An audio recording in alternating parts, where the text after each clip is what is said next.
পুকুর বানানোটা খুব ভালো হয়েছে। আচ্ছা মা, এবার একটু নিয়মগুলো শুনে নে। কড়িগুলো ওই পুকুরের চারপাশটায় ছড়িয়ে দিতে হবে, কেমন? আর এই পুকুরের মাঝখানটায় বেল ডালটা বসাবি, আর তুলসী পাতা জলে দিতে হবে।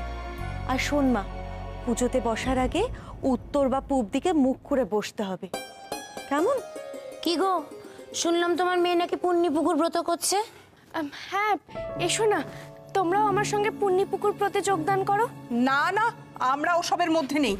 তুই কি করছিস সেটা দেখতে এলাম। আচ্ছা বেশ বেশ, না হয় এসবের মধ্যে নাই থাকলে এই পুণ্যি পুকুর ব্রত পালন দেখলে না অনেক পুণ্য অর্জন হয় গো। গৌরী, তুই আর দাঁড়িয়ে থাকিস না মা, নে পুজোটা শুরু কর।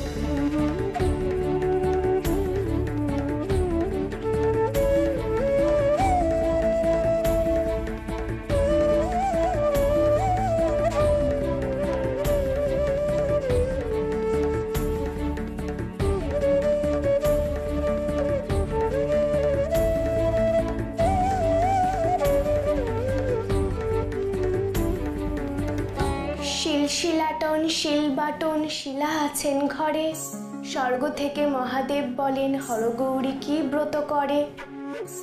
আকন্দ বিল্লপত্র তোলা গঙ্গার জল, এই পেয়ে তুষ্ট হন ভোলা মহেশ্বর।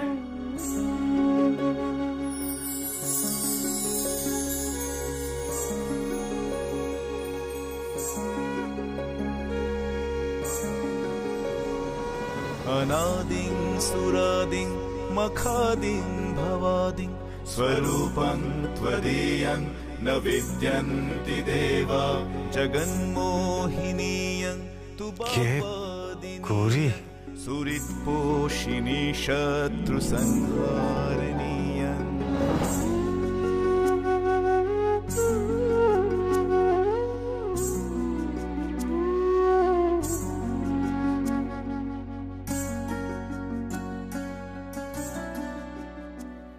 নাও ডাক্তারবাবু, তোমার জন্য জল এনেছি।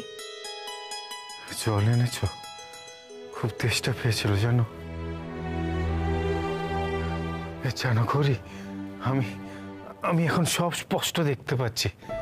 এই যে তুমি আমার সামনে বসে আছো, আমি দেখতে পাচ্ছি গৌরী, আমার দৃষ্টিশক্তি ক্রমশ ফিরে আসছে। আচ্ছা বেশ, আগে জলটুকু খাও তো, তেষ্টা পেয়েছে বললে যে।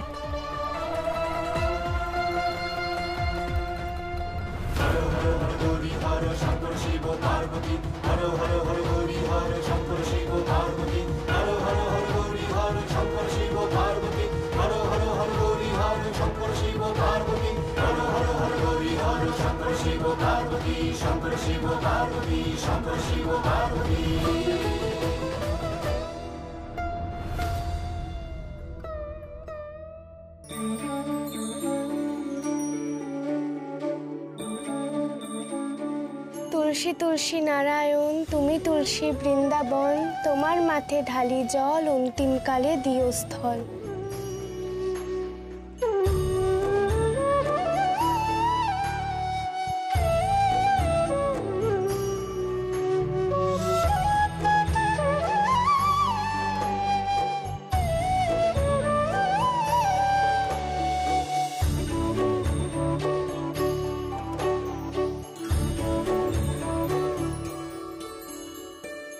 জয় শিব শম্ভু, জয় ভোলানাথ, জয় মহেশ্বর। প্রসন্ন হও মহাদেব, তুমি প্রসন্ন হও। পুণ্যি পুকুর পুষ্পমালা, কে পূজে রে ভোরের বেলা, আমি সতী লীলাবতী, পূজে হবে ভাগ্যবতী। জয় হোক মা, জয় হোক।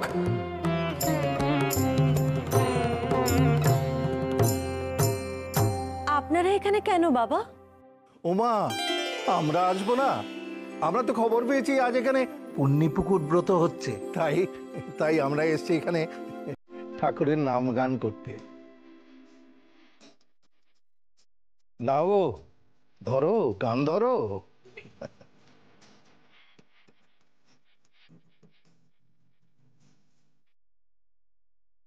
পুণ্যিপুকুর ব্রত করি দুস্থ শালীর ব্রত।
এ পুজিলে কি হয়?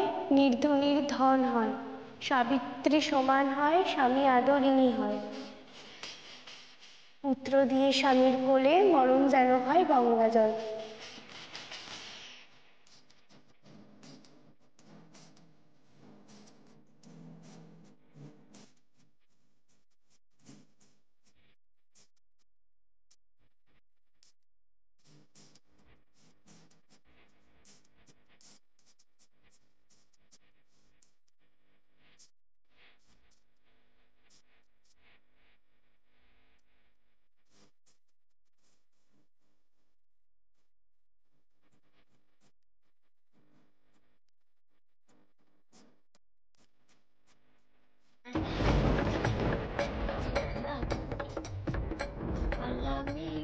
মা, কি হবে? এতটুকু জলে তো পুকুর পূর্ণ হলো না।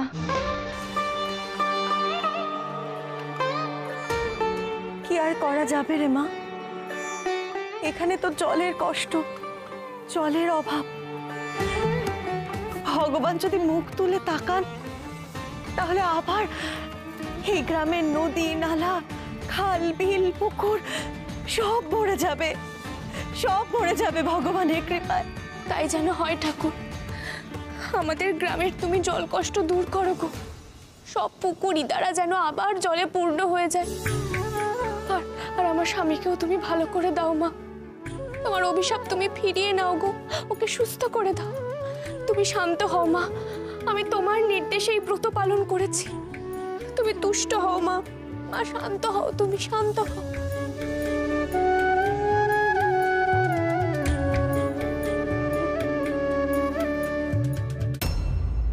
না না না, দিনের পর দিন এভাবে চলতে পারে না। মন্দিরটা ঘোষালদের হতে পারে, কিন্তু মা ওদের একার নয়। মায়ের দর্শন কেন করতে দেওয়া হচ্ছে না? সেরকম হলে আমরা জোর করে ঢুকবো, মাকে আমরা দর্শন করব। আরে দাদা, শুনলাম নাকি মন্দিরে বিগ্রহই নেই।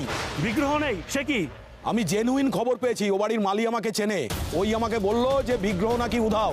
তাই এই খবরটা চাপা দেবার জন্যে ওরা মন্দিরের দরজাটাকে বন্ধ করে রেখে দিয়েছে। তা বললে হবে নাকি? আমরা মায়ের ভক্ত, সত্যিটা জেনেই তবেই আমরা যাবো।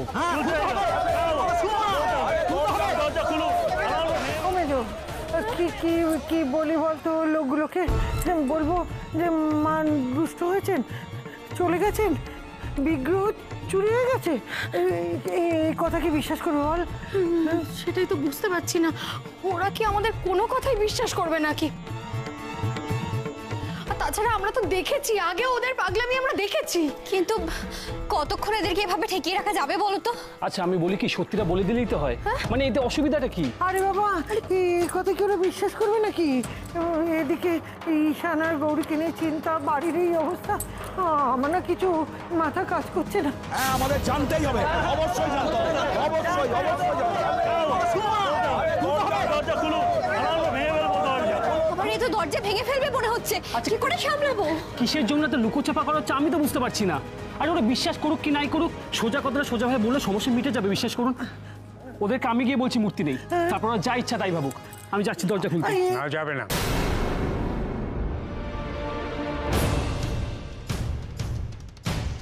এখন দরজা খোলা যাবে না। কিন্তু কেন?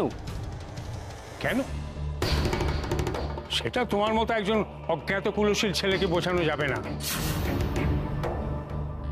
তোমার সাহস তো কম নয়, তুমি আমাদের পারিবারিক ব্যাপারে কোন সাহসে কথা বলছো? কি ভেবেছো তুমি? গৌরী তোমাকে মাথায় তুলে নাচে বলে আমরাও তাই করব? এই ভুল ধারণাটা মাথা থেকে বার করো, বুঝেছো তুমি? আমরা যেরকম ঠিক করেছি শৈল ভক্তদের সামনে ঠিক সেই কথাই বলবে। উপযাজক হয়ে কারো কিচ্ছু বলার দরকার নেই।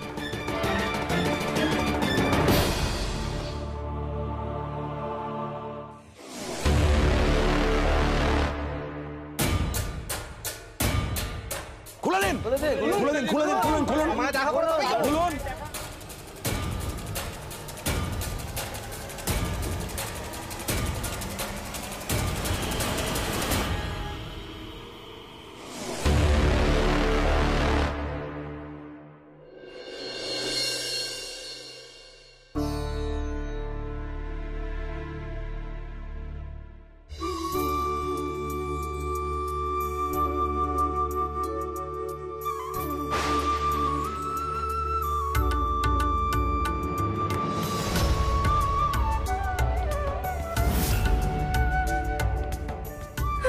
মাগো, মাগো, তোমার কৃপায় আমার পুকুর পূর্ণ হয়ে গেছে মা।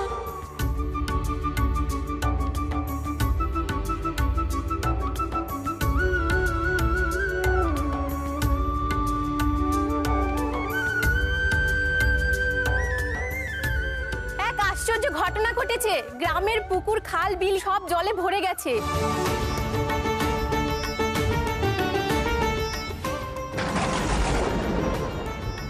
ওমা তাই? চলো চলো সবাই দেখে আসি, চলো চলো যাও। মা এতদিনে মুখ তুলে চেয়েছেন, চলে এসো সবাই, চলো চলো চলো। মা গো, মা তুমি আমার কথা শুনেছো মা?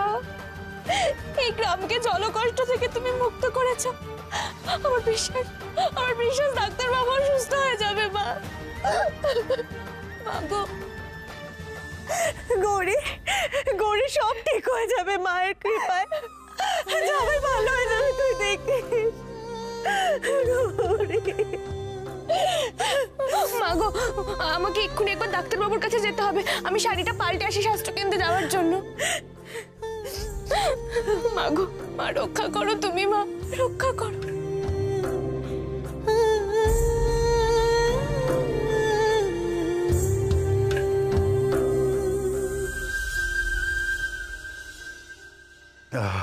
গৌরী, প্রাণটা জুড়িয়ে গেল। কি গৌরী কোথায় গেল?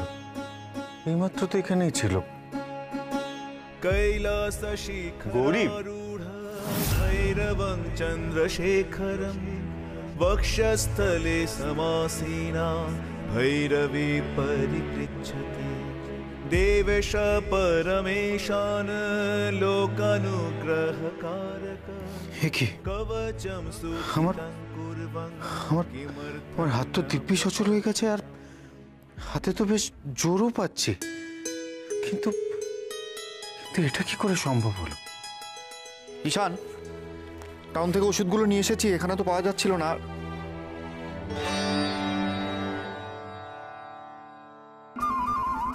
কি রে, ওইভাবে তাকিয়ে আছিস কেন? মুখটা ক্ষত বিক্ষত হয়ে গেছে, তাই না?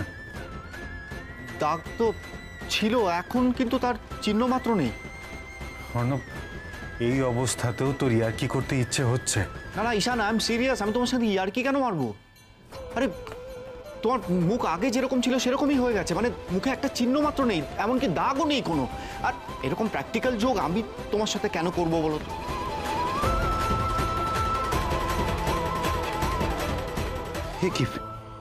কিন্তু কিন্তু এটা কি করে সম্ভব অর্ণব? আমি হাত পা সব নাড়াতে পারছি, মুখের হাতের ক্ষত ঠিক হয়ে গেছে, আমি চোখে পরিষ্কার দেখছি। আমার তো নিজেকে আবার আগের মতন ফিট মনে হচ্ছে। এক্স্যাক্টলি, এটাই তো আমিও বুঝতে পারছি না কি হলো বলো তো। মানে তোমাকে দেখে মনেই হচ্ছে না যে তোমার একটু আগে কিরকম ক্রিটিক্যাল কন্ডিশন ছিল। মিরাকেল নাকি ওষুধ এত কুইক কাজ করবে? না না, হাউ ইজ ইট পসিবল? ডাক্তারবাবু, এবার দেখবে তুমি।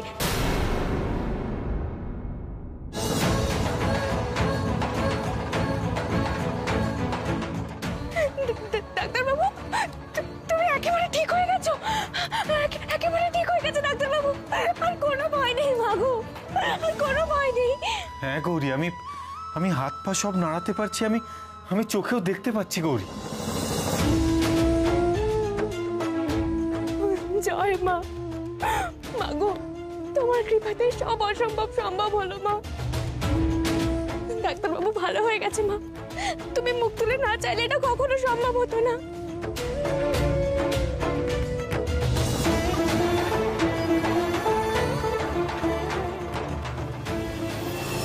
কোথায় মা ঘোমটাকালী? আপনাদের জবাব দিতে হবে। সর্বনাশ, এখন কি করব আমরা? বাপ বেটিতে মিলে যখন পরামর্শ করে দরজা খুলেছে, তখন নিশ্চয়ই কোনো মতলব আছে। বলুন ঘোষাল মশাই, মা কোথায়? আমরা তার দর্শন করতে চাই। বলছি আগেই আপনারা একটু শান্ত হন। আপনারা যারা মায়ের ভক্ত, তাদের একটা অলৌকিক ঘটনার কথা বলতে চাই। বেশ বলুন, শুনি মায়ের লীলা।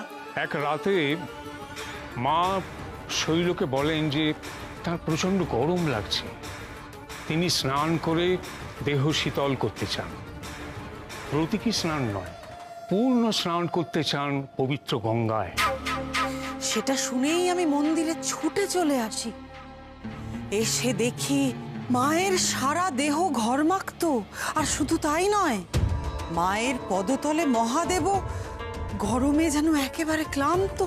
আমরা তখনই পরামর্শ করলাম যে কোথায় মাকে পূর্ণ স্নান করানো যায়। পাঁজি পুঁতি ঘেঁটে দেখলাম যে এই পূর্ণ স্নানের আদর্শ জায়গা হলো কঙ্খল। কঙ্খল? সেটা আবার কোথায়? কঙ্খল হলো হরিদ্বারের খুব কাছে একটি পবিত্র স্থান। ওইখানেই তো দেবতাদের নিত্য আনাগোনা। ওইখানেই পবিত্র গঙ্গার জলে মাকে অবগাহন করানো হচ্ছে তার দেহ শীতল করার জন্য।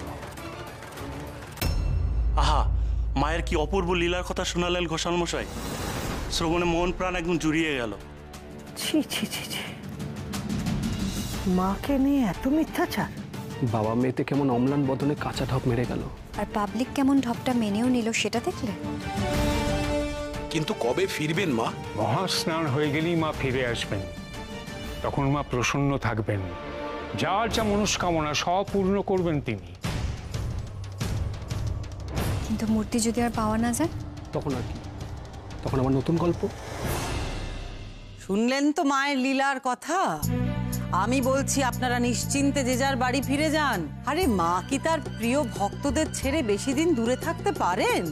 মা শিগগির ফিরে আসবেন। এবার আপনারা আসুন।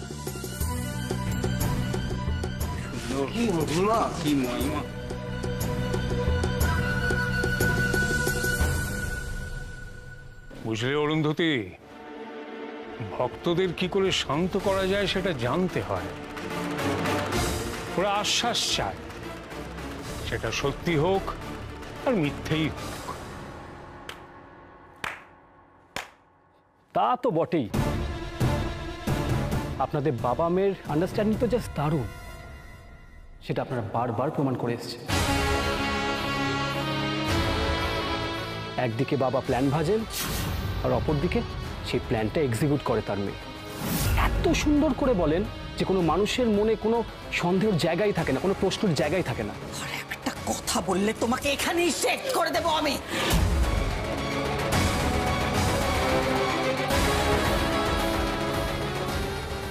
আচ্ছা গৌরী, তুমি ঠিক কি বলো তো? জলটা দিয়ে ওভাবে হুট করে চলে গেলে? এত ডাকলাম, একবার সাড়া তো দেবে। গৌরী, আমি তোমাকে এটাই বলতে যাচ্ছিলাম যে আমার হাতে পায়ে জোর ফিরে এসেছে, আমি চোখেও পরিষ্কার দেখতে পাচ্ছি। গৌরী, তুমি বোধহয় খেয়াল করোনি যে আমি তোমার থেকে হাত বাড়িয়ে জলটা নিয়েছিলাম। কি বলছো তুমি ডাক্তারবাবু? জল দিলাম মানে? জল দিলে মানে জল দিলে। আমার তেষ্টা পেয়েছিল তাই তুমি আমাকে জল দিয়েছিলে। আর জলের টেস্টটা কি সুন্দর ছিল গৌরী, যেন অমৃত, চন্দন, অগরু, কর্পূরের গন্ধ মেশানো। আমি তোমাকে জল খেতে দিলাম? কখন ডাক্তারবাবু? তা নয় তো কি গৌরী, আমাকে এখানে আর কে জল দেবে? আমি ঘুম থেকে উঠে জল চাইলাম, তুমি আমাকে জল দিলে। আর জল দিয়ে তুমি ভাবে হুট করে চলে গেলে কেন? আমি এত ডাকলাম, একবার সাড়াও দিলে না।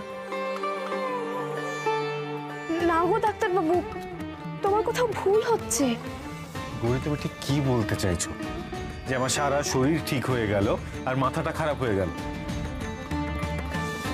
এই দেখো, এই ঘুঁটিতেই তো দিয়েছিলে। গৌরী, তোমাকে স্পষ্ট দেখলাম তোমার ভুলো মন, জল দিয়ে ভুলে গেছো। না না ঈশান, গৌরীর কোনো ভুল হয়নি। গৌরী এখানে আসবেই বা কি করে? ও তো বাড়িতে ছিল।